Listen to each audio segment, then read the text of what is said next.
Vietnam चावल का एक प्रमुख निर्यातक देश है और ये देश खासकर फिलीपींस को सबसे ज्यादा चावल का निर्यात करता है। अब इसी बीच खबर है कि वियतनाम के चावल सेक्टर में जल्द ही एक बड़ा पॉलिसी बदलाव देखने को मिल सकता है, जिसका कारण वियतनाम फूड एसोसिएशन द्वारा घरेलू धान की खरीद के लिए एक फ्लोर प्राइस के साथ साथ चावल के एक मिनिमम एक्सपोर्ट प्राइस लाने के प्रस्ताव को बताया जा रहा है। अब अगर इसकी बात करें कि इसका फायदा क्या होगा, तो बताया गया है कि इस प्रस्ताव का उद्देश्य किसानों और एक्सपोर्टर्स को चावल की गिरती कीमतों से बचाने के साथ ही देश के चावल मार्केट में ज्यादा स्टेबिलिटी पक्का करना है। बताया जा रहा है कि इस प्रस्ताव के तहत वियतनाम फूड एसोसिएशन ने खुशबूदार चावल के लिए मिनिमम एक्सपोर्ट प्राइस $500 प्रति मीट्रिक टन और ताजे धान के लिए मिनिमम घरेलू खरीद प्राइस 7,000 वियतनामी डोंग प्रति किलोग्राम तय करने की सिफारिश की है। हालांकि आपको बता दें कि मौजूदा मार्केट प्राइस इस प्रस्तावित लेवल से ऊपर है, लेकिन इस उपाय का मकसद कीमतों में बहुत ज्यादा गिरावट को रोकना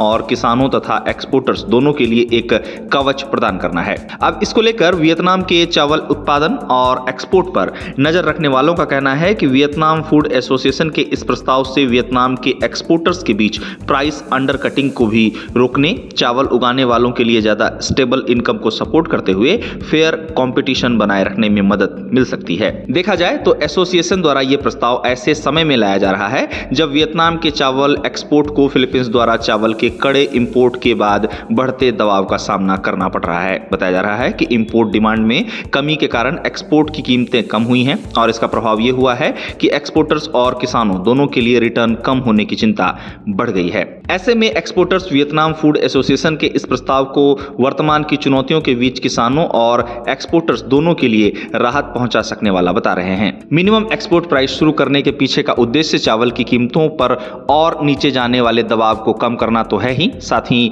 इससे वियतनाम के चावल ट्रेड की पूरी स्थिरता को भी सपोर्ट करना है। वियतनाम के अब चावल निर्यात की बात करें तो इस साल के शुरुआती 7 महीनों में वियतनाम द्वारा 5.53 मिलियन टन चावल निर्यात किया गया है, जो दिखाता है कि एक्सपोर्ट वॉल्यूम स्थिर है। लेकिन चर्चा का विषय स्थिर एक्सपोर्ट वॉल्यूम के बावजूद एक्सपोर्ट से होने वाली कमाई में 7.1% की गिरावट है, जो चावल की कम इंटरनेशनल कीमतों के असर को दिखाती है। साथ ही वियतनाम फूड एसोसिएशन द्वारा प्रस्तावित प्राइस फ्लोर का मकसद चावल वैल्यू चेन में स्टेक होल्डर्स की सुरक्षा सुनिश्चित करते हुए एक्सपोर्ट वैल्यू को बनाए रखने में मदद करके इस असंतुलन को दूर करना है। गौरतलब है कि वियतनाम दुनिया के प्रमुख चावल निर्यातक देशों की सूची में शामिल है। वियतनाम की 82% भूमि कृषि योग्य है। चावल की खेती यहाँ किसानों की आय का प्रमुख स्रोत मानी जाती है। वियतनाम का मेकोंग डेल्टा चावल उत्पादन के लिए दुनिया भर में मशहूर है। बता दें कि वियतनाम द्वारा अपने चावल क्षेत्र के लिए अपनी पहली MRB प्रक्रिया की घोषणा भी हाल ही में की गई है। यह प्रक्रिया चावल की खेती में ग्रीन हाउस गैसों में कमी को मापने,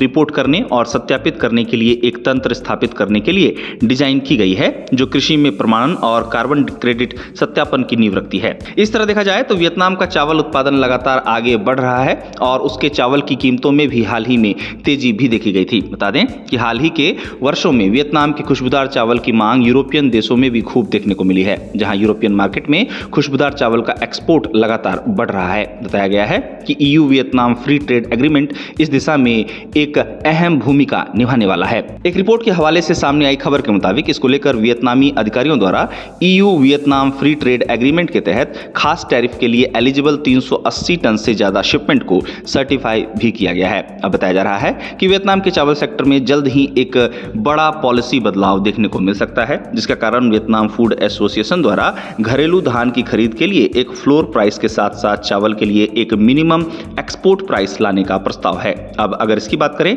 कि इसका फायदा क्या होगा, तो बताया गया है कि इसका उद्देश्य किसानों और एक्सपोर्टर्स को चावल की गिरती कीमतों से बचाने के साथ ही वियतनाम के चावल एक्सपोर्ट में ज्यादा स्टेबिलिटी पक्का करना है।